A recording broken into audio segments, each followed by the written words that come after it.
The Poliderus is a charming, family-run hotel located a short walk away from the lively town of Agios Nikolaos, 1 hour from Heraklion.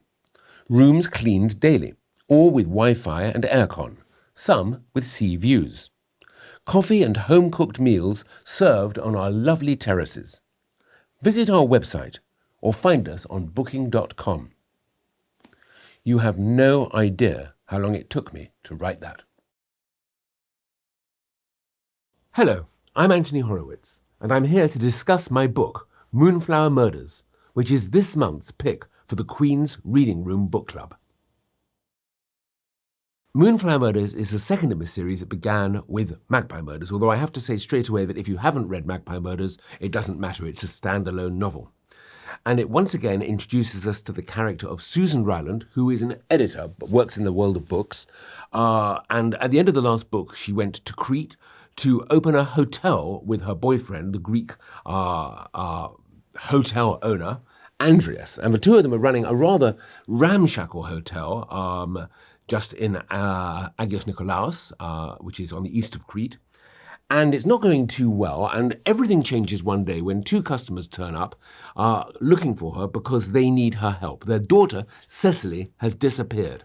Now, Cecily was involved in a murder 9 years ago on the eve of her wedding. Somebody was murdered, a man was arrested, but Cecily always believed that the police got the wrong man. And recently, she read a work of fiction, a detective story with a detective called Atticus Punt, and something in the book told her who the real killer was. And before she could tell anyone the truth, she disappeared. And the parents think that Susan, because she edited that book, can find the answer and pay her a lot of money to come back to England to solve the disappearance of this young woman and also the truth of the murder that took place 9 years before. Magpie Murders took me a very long time to write, about 5 or 6 years, because although these books have got to be easy to read, they are, I must be honest, quite complicated to write. So when I wrote Magpie Murders, I always said I would only ever write the one book, and that would be it. And I had invented some kind of new genre, this idea of the book within a book, you know, the book set in 1955 with a secret that unlocks a murder committed in the 21st century. And my wife, who is a TV producer, her name is Jill Green, decided to make a TV series out of Magpie Murders, which was made with the wonderful Leslie Manville in the lead role. But when she was pitching the idea, she needed a second book, because in the world of television, one book isn't enough. The people who are putting the money in to make the programs need to know whether there is a second season, maybe even a third season. So quite reluctantly, I sat down to do a sequel, which I thought would be difficult. But actually, it was a great pleasure to write and took me much less time.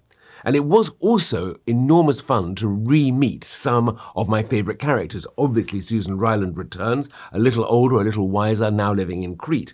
But there's also Atticus Punt, the detective who solves the cases in the fictitious world of 1955. Alan Conway, the rather horrible author of the book, also makes an appearance. I was delighted to bring him back as well, because there is nothing more fun than writing about a horrible writer. The policeman, Chief Inspector Locke, brilliantly portrayed by Danny Massey in the TV series. I was delighted to have him back as well. He can't stand Susan Ryland, and the two of them have this really complicated and not very happy relationship. And there are a couple of other smaller characters who also make an appearance. Suffolk returns. I live a lot of the time in Suffolk, and it was wonderful to go back to Suffolk, to Framlingham, and to the Suffolk villages, which I've always enjoyed visiting, and to bring them back into the book too. Now, I personally believe that all murder mystery, no matter what the format, begins with a very, very simple equation. A plus B equals C. A is one person, B is another person, C is the reason why A murders B. And that's what it all begins with for me. So I start by thinking about, why would somebody want to kill somebody else? Who are these people? What is it that would drive anybody, one of my readers, one of my publishers, me, to kill another human being? And that's always, if you like, the sort of the little red spot at the center of the darts board, which is the whole novel. Now, this becomes more complicated because in Moonflower Murders and in Magpie Murders, and indeed in the sequel Marble Hall Murders, you have two sets of murders and two sets of suspects, two different timelines, the 1955 fictitious world and the 21st century modern world, and these two are informing each other because the secrets to the murders are found in each other's worlds, as it were. What is fictitious? What is real? What is true? What is a lie? Where are we? Who are we? All these questions that sort of make your head spin a bit, but do make sense when you read them. And therefore the structuring is much, much more difficult. What I tend to do is I tend to start with the murder in the 1955 book and think about that and the characters who are involved in that. And then I try to find reflections in the 21st century because that's the order in which they took place. And I've always been a great believer in time moves forward, so should stories. You know, one of the joys of reading is meeting characters that you feel you know and that you believe in, and who grow and who change. And I think Susan, in particular, one of my very favourite characters. I have to tell you, I've always been a bit nervous about writing with a woman's voice, but I know so many powerful, strong women, starting with my wife, but also the director of my TV series, and many of the people, my editor at our Penguin Random House. All these smart women surround me and inspire me, and therefore writing Susan Ryland is a particular pleasure. And in this second book, she has become a bit of a cropper at the end of Magpie Murders and has had to leave the country, and she has made the choice to go to Crete, and the hotel is really not going very well, and her relationship with Andreas is in difficulty. And I think in some ways she is stronger. I think the events of the first book have made her stronger and more determined and more self-confident. But at the same time, she needs to redefine herself. And I think it's a really interesting question for women, shall we say, of a certain age, where they have to balance family, love interest, career, and just all the different aspects, money and not having money and having pleasure and doing what they love doing. I think it's a very interesting time to be making choices. And she's not a superwoman. She's not a detective even. She is just an editor. And that's what I love about her, that she gets dragged into these mysteries. So it was great to have her drawn reluctantly back to England, but needing to come home, not only to find the killer, but in a way to find herself and where she wants to go. Atticus Punt has changed as well, because in this new book, it actually takes place before Magpie Murders. It's an earlier book. In Magpie Murders, he had been told he was very ill and he was suffering from a disease that was going to eventually kill him. But that's before this has happened. So he is a different man as well, lighter on his feet, less to worry about, more connected and focused on the crime that he is going to solve. One character who does not really change, who appears in both stories, is Alan Conway's. I mean, he is a rotter through and through in the first book and in the second book, and where he's mentioned in the third book too. And I, as I've said, I do love writing him because I think it's a really interesting character, this writer who has created a series of hugely best-selling books, but who doesn't like them, who doesn't believe in murder mystery, who thinks that murder mysteries are beneath them. And the inspiration for that, it might interest you to know, was Sir Arthur Conan Doyle, who created the greatest detective in all of history, the first detective, the great-grandfather of all modern detectives, a character so popular that the entire country went into mourning when he met his end at the Rickenbach Falls. But Doyle had decided to throw him off the falls because he couldn't be bothered to write about him anymore and didn't feel that writing detective stories was good enough for him. Alan Conway comes from there. Setting has two uses, really. The first one is sense of atmosphere, of colour, if you like. And Moonflower Murders is set quite a bit in Devonshire, around Appledore and Instow. As a boy, I used to get taken by my nanny to Instow every year for the summer. And I still remember chasing my sister around the sand dunes and wading into the river and lovely fish suppers. And there used to be a train, a steam train, as I recall, that went to Instow. And I'd be on it when we arrived with our suitcases. So excited. So that pleasure and that love of this particularly beautiful part of England, it sort of lends itself to the book and is helpful. Now, the hotel has a different use. The second book is set in a hotel, but you see, hotels are a fantastic location for murder, because if you go to a hotel, you are sleeping next door, or maybe between, and I'm talking here rooms, not in the bed, you're sleeping between two sets of strangers. You don't know what's happening in the room next door. You don't know if a murder took place in the room where you were sleeping in, 5 years ago. Think about Stephen King and his book The Shining, set in the Overlook Hotel, which turns out to be just a sort of a house of horrors. I don't go that far, but I love the idea that a hotel brings all sorts of strangers, all sorts of stories arriving and checking in on the same day, and who knows what's going to happen when they finally collide. When I started writing this series of 3 books, Magpie, Moonflower, and Marble Hall Murders, what was in my head was I wanted to do more than just write a detective story. I love whodunits. I love clues and red herrings and suspects. I love surprising a reader. I hope that when you get to the end of Moonflower Murders, you really will be genuinely surprised by how it all fits together. And I want to say straight up, all the clues are there. When you read one of my books, I hide nothing from you. I learned that from Agatha Christie, but everybody should be able to guess the ending. But at the same time as writing whodunits, I was very interested in playing with the form. After all, for many, many years, the whodunit hasn't changed. You get chapter 1, the murder, then chapter 2 onwards, the arrival of a detective, interviewing the suspects, maybe a second murder sort of somewhere halfway through the book, and finally all the suspects gathered together in the library and the solution. Now, I love those books, don't get me wrong, but as a writer myself, I was looking to do something more, to do an added extra something. So having an editor, Susan Ryland, who works in the field of fictional crime, suddenly sucked into the world of real crime is sort of interesting. She begins to notice the differences. When you see one of my shows on television, there is an actor lying in the room, strangled or stabbed or whatever. But let me assure you that is very, very different from how a real dead person looks. And one wouldn't really want to have the real sort of anything that was too realistic. It's horrible because at the end of the day, murder is horrible. And it's one of the first questions I always ask myself is, if there is a murder in the street outside your house, and there are policemen there, and there's sand on the road to cover the blood, and that tape all around, your feeling is not one of, you may want to look, you're drawn to it, of course, but you don't feel pleasure, and you don't smile and make jokes about it. It's sort of shocking. Read about a murder in a book. It's entertainment. Why is that the case? And having an editor inside a crime, inside what seems to be a real crime, allows me to ask questions like that and to explore the whole nature of this wonderful genre. I mean, I am very, very much inspired by Conan Doyle. I was given all his books, the Sherlock Holmes books, when I was 17 years old. I knew I wanted to be a writer at that time, but reading Sherlock Holmes made me realize I had to be a crime writer because I just so loved the stories. Not just the crimes themselves, I loved the atmosphere of the books and, of course, the wonderful friendship between the 2 main characters, Holmes and Watson, the greatest friendship in British literature.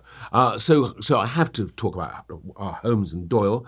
Agatha Christie is a second huge influence. I mean, she is still, they call her the Queen of Crime for a reason. Nobody has come up with quite so many brilliant structures, motives, ideas. Look at Murder on the Orient Express or Roger Ackroyd, Then There Were None. These are just the sort of the tent poles of whodunit murder mystery stories. But there are lots and lots of other writers I could mention too. Golden Age writers from Ellery Queen to Dorothy L. Sayers, but also modern writers. I'm very keen on Japanese writing. I'm sure very few people watching this will have heard of Kigo Higashino, for example, who is a wonderful Japanese crime writer. 2 books I recommend by him are Malice and The Devotion of Suspect X, or Soji Shimada, I hope I've got that correct, who wrote a book called The Tokyo Zodiac Mysteries. I've been finding in Japanese murder mystery, they too are really pushing the genre, and they're coming up with ideas that are sometimes so crazy you can't quite believe what you're reading, and so out there and so different, but they inspire me because I am trying in my own way to be different too. I've often asked myself, what is it that makes murder mystery novels, perhaps above all other genres, so very popular? I think there are quite a few reasons, but I will just mention 1 or 2 that have always struck me as being an inspiration for me, but also perhaps the truth about why these stories are still so hugely popular. The first, I think, is just human curiosity. We are interested in other people. If you're living in St. Mary Mead with Agatha Christie, you really want to tear back those net curtains and look into people's lives. And a murder gives you exactly the excuse to do that. That sense that everybody is hiding something, we're going to get to the truth. The second reason is I think within a murder mystery, emotions are always heightened. I never talk about cozy crime because I don't believe it is possible to murder somebody in a cozy way. If you're stabbed, it is not, believe me, a cozy experience. So the violence of crime means that the emotions are big. You don't murder somebody because you don't like them very much. You murder somebody because you hate them. It isn't that you just would quite like to have something they have. You desperately want it. So therefore, you're reading a book in which the emotions, almost from page 1, are sort of bigger than life and are really exciting and interesting. But I think for me, the most significant and interesting aspect of a murder mystery story is that it is a search for the truth. And I honestly believe that we live in a world now where truth is very, very hard to find, because we have 24-hour news, we have rolling news, we have different interpretations of the same story all the time, we have post-truth, we have people who claim that the truth is different to what we've always believed. There are people who say the truth is my truth, what I say is true. So that's not necessarily true either. So finding truth becomes quite complicated in the 21st century now. Social media doesn't help either. In a murder mystery story, you read it with the certainty that unless the writer is a complete swine, he will give you, or she will give you, the truth in the final chapters. You will come to an end where every I is dotted and every T is crossed, where you know the truth about every single character who was in that book.